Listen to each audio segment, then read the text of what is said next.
हम प्रभु के पावन चरित्रों का श्रवण करें और उनमें जो लीलाओं में उपदेश है उन्हें अपने आचरण में उतारें। राम लक्ष्मण और सियाजू गंगा जी के समीप आए। चतुर केवट नाव 10-20 कदम गंगा जी के बीच में। प्रभु ने कहा ऐसा क्या है भाई, या तो उस पार नाव होती या इस पार नाव होती, बीच में लगा, नाव लाओ ना किनारे। नहीं प्रभु मैं नहीं आऊंगा। भाई क्यों? प्रभु हमने आपका रहस्य जान लिया है। तो तूने क्या रहस्य जान लिया मेरा? प्रभु तुम्हारे सांवले चरणों में बड़ा जादू है। ऋषि मुनियों से सुना है, अपने निषाद राज से भी सुना है, और नगर के लोग भी कह रहे थे। तो आपके चरणों में, चरण रज में बड़ा जादू है। नहीं क्या जादू है?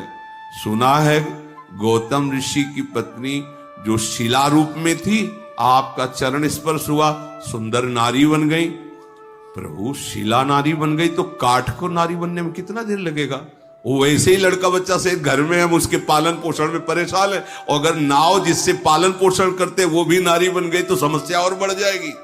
ना ना, हम तो नाव नजदीक लाने वाले नहीं। तरनी मुनि घरनी हो जाई, बाट परे मोरी नाव उड़ाई, ये ही प्रतिपालो सब परिवारू, नहीं जानो कछु और कबारू।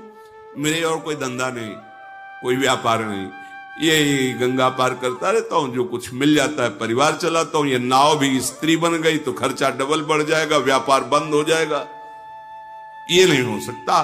प्रभु ने कहा कि तो तुम कैसे राजी होगे?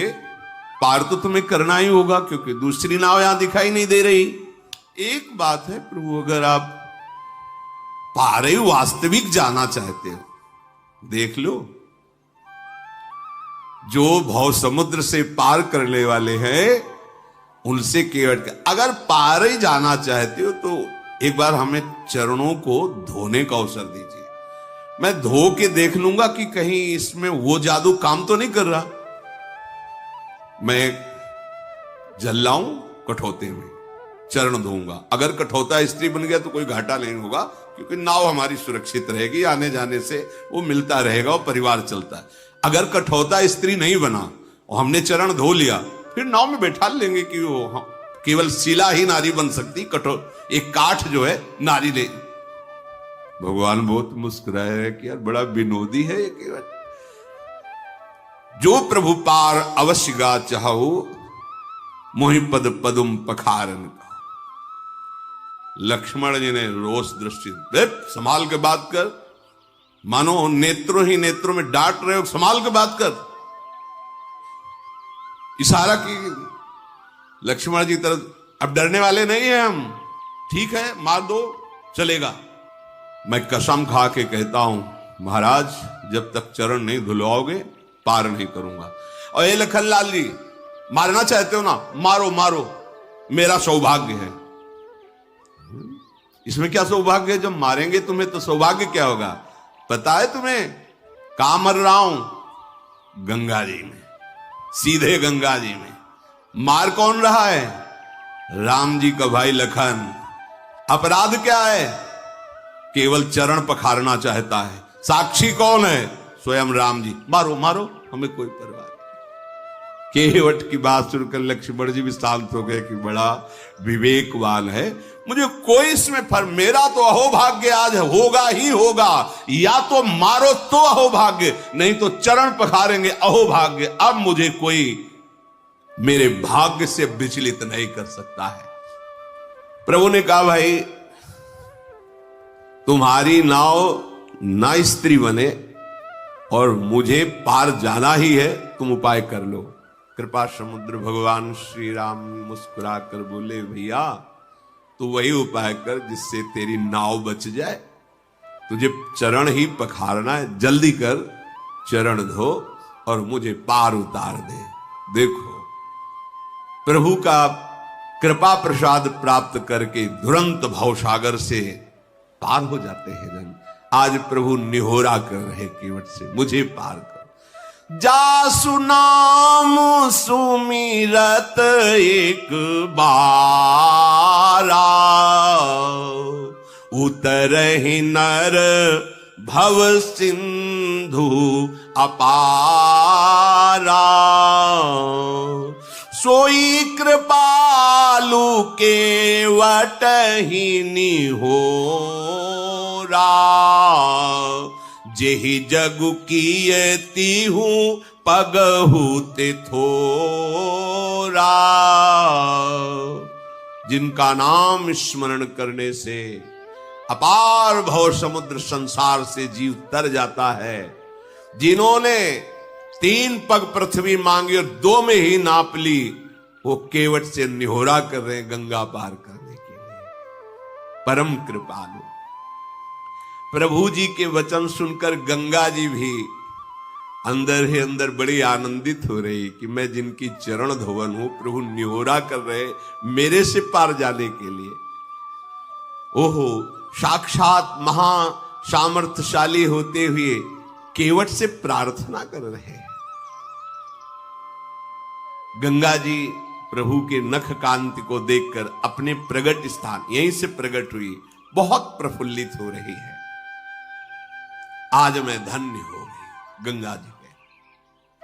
प्रभु ने कहा शीघ्र करो ना, रुको महाराज, पहले से व्यवस्था की।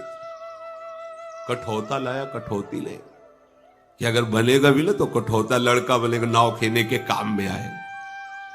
प्रभु की आज्ञा होते ही कठौते में सुंदर जल भर कर लाया और प्रभु ने चरण पधराए। अब बहुत आराम से प्रभु के कोमल चरणारविंदों को धो रहा। कैसी प्रेममयी दशा केवट, उसे देखकर बड़े बड़े ऋषि मुनि देवता पुष्पों की वर्षा कर रहे। धन्य भाग जो मुनियों के ध्यान में आने वाले चरणारविंदा साक्षात केवट उन्हें धो रहा है।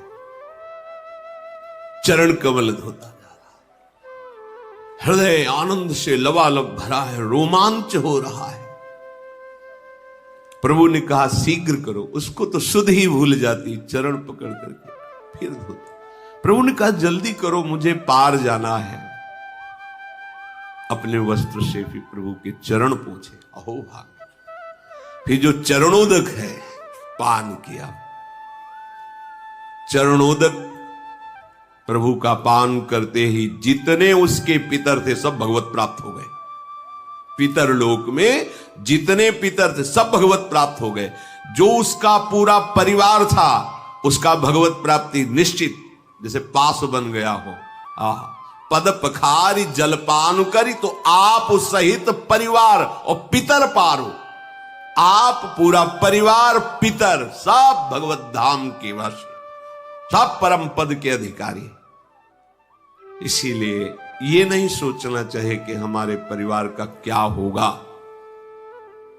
यदि आप भगवत भजन करते धर्म से चलते हैं तो पूरी जिम्मेवारी लोक परलोक की प्रभु स्वयं योगक्षेमम वहाम में हम प्रणत कुटुंब पाल रघुराई।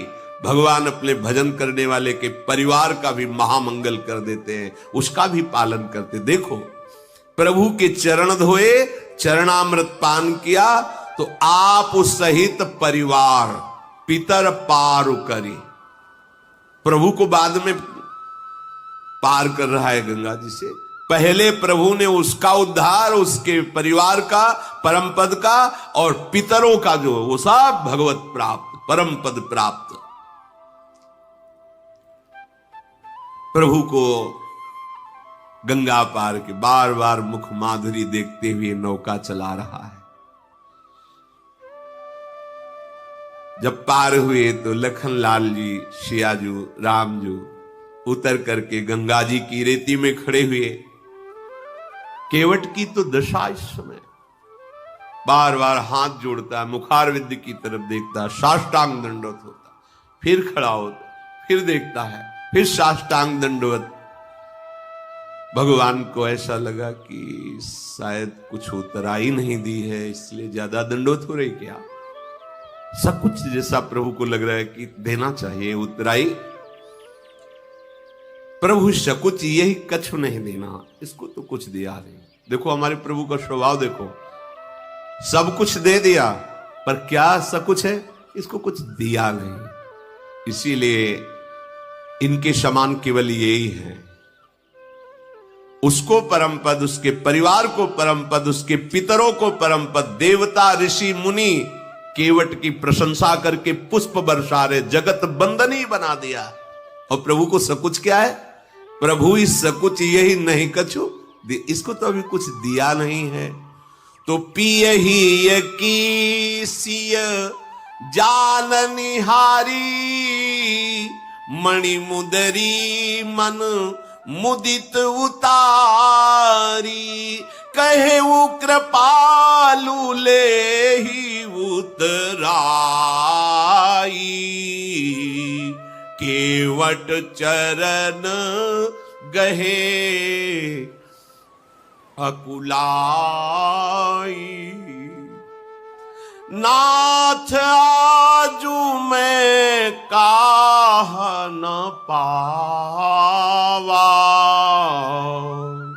मिटे दोष दुख दारिद दावा,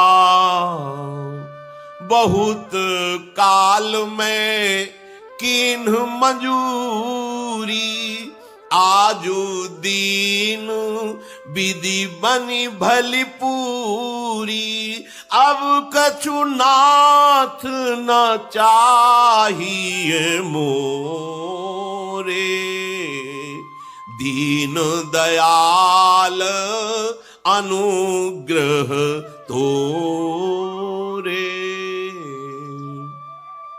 प्रभु के हृदय की बात जानने वाली सियाजू ने अपनी अंगूठी उतारी जो मणि जटित थी, कहा प्रभु दे दीजिए। प्रभु से अंगूठी के लेकर कहा ये उतराई ले लो, विकल हो के चरणों में, प्रभु अब कुछ नहीं चाहिए, आपने जो दिया है, बहुत जन्म जन्म से मेहनत करता रहा, जन्म जन्म न जाने किस योन में गया, क्या क्या कर्म किए, नाथ आज हमें पूरी मंजूरी मिल गई। क्या पूरी मंजूरी क्या है? आपके चरणारविंद का स्पर्श, आपके चरणों की सेवा और आपके चरणों का प्रेम। अब नाथ मुझे कुछ, अब मैं तृप्त हो गया हूं, अब कृतकृत्य हो गया हूं, अब कोई चाह नहीं रह गई है। नाथ आपको पा लिया तो आज सब कुछ पा लिया, अब कुछ पाना बाकी नहीं रहा। मेरे दोष, मेरे दुख, मेरी दरिद्रता सब नष्ट हो गई। आपके चरणों का स्पर्श करते ही मेरे हृदय में जो परमानंद, अब इससे बढ़कर कोई भेंट नहीं है। दीन दयाल आप कृपा कीजिए, अब मुझे कुछ देकर, ऐसी बात में अब मुझे कुछ नहीं चाहिए। प्रभु बार बार करे कि ले लो ना, नहीं ठीक है, वो सब ठीक है, आप ले लो। जब केवट ने देखा बार बार प्रभु आज्ञा कर रहे, तो हाथ जोड़ के कहा प्रभु अभी नहीं, जब आप लौट के आओगे ना वनवास पूरा करके, फिर आप जो दोगे मैं प्रसाद समझकर स्वीकार कर लूंगा। फिर ती बार मोहि जो देवा, सो प्रसाद में सिर धरि लेवा। अभी तो नहीं प्रभु, अभी तो जो दिया है तृप्त कर दिया। हे नाथ बहुत कीन प्रभु लखन सिंह, नहीं कछु केवट ले, विदा कीन करुणा यतन। ध्यान दीजिए, बहुत प्रयास कर रहे हैं प्रभु लक्ष्मण जी, सिया जी, लेकिन केवट कुछ नहीं ले रहा। भगवान फिर दे रहे, क्या ये मिलना बड़ा कठिन है। बहुत कीन प्रभु लखन सिय, नहीं कछु केवट ले, तू विदा कीन करुणा यतन, भगति विमल बर दे। जाओ, तुम्हारे हृदय में प्रेम लक्षणा, अखंड भक्ति, अविरल भक्ति, ये दुर्लभ है। इससे बढ़कर कोई लाभ नहीं है। करुणा के धाम प्रभु अपने श्री चरणों का प्रेम प्रदान के नहीं कछु केवट ले, तो फिर क्या दे? प्रेम पाई रस भक्ति गूढ़ जुग जुग जग दुर्लभ भव इंद्रादि विधिम आगम अरु निगम पुराण अगोचर, वो महाप्रेम। फिर रघुनाथ जी ने महादेव जी को शरणवा करके गंगा जी से नमन करके आज्ञा ली। सीता जी ने भी गंगा जी को प्रणाम किया और कहा, आपके आशीर्वाद से 14 वर्ष पूरे होकर जब वापस होंगी तो आपको पुनः प्रणाम करेंगी, आपकी आराधना करेंगी। पति देवर संग कुशल बहोरी, आय करो जेहि पूजा तोरी, आप ऐसी कृपा कीजिए। तो गंगा जी की धारा से वाणी प्रकट हुई। जब सियाजू ने गंगा जी से ऐसी प्रार्थना की तो गंगा की धारा से गंगा जी बोली, वाणी प्रकट हुई, हे श्री राम की प्रिया जानकी, तुम्हारा प्रभाव कौन है जो जानता ना हो। आपके एक इशारे को बड़े बड़े लोकपाल ताकते रहते हैं।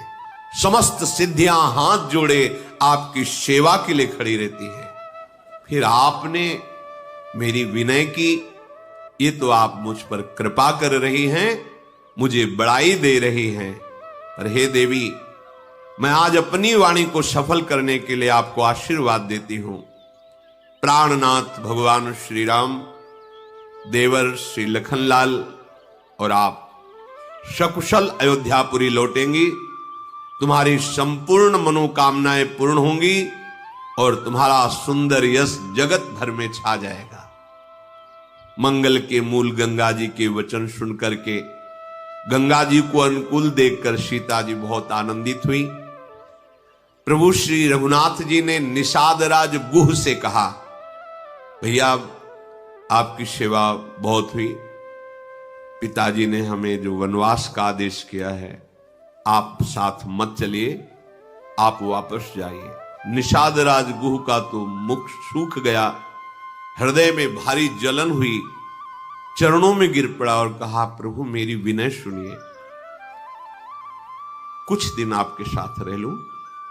आपको पता नहीं है कौन मार्ग कहां कैसे, मुझे पता है।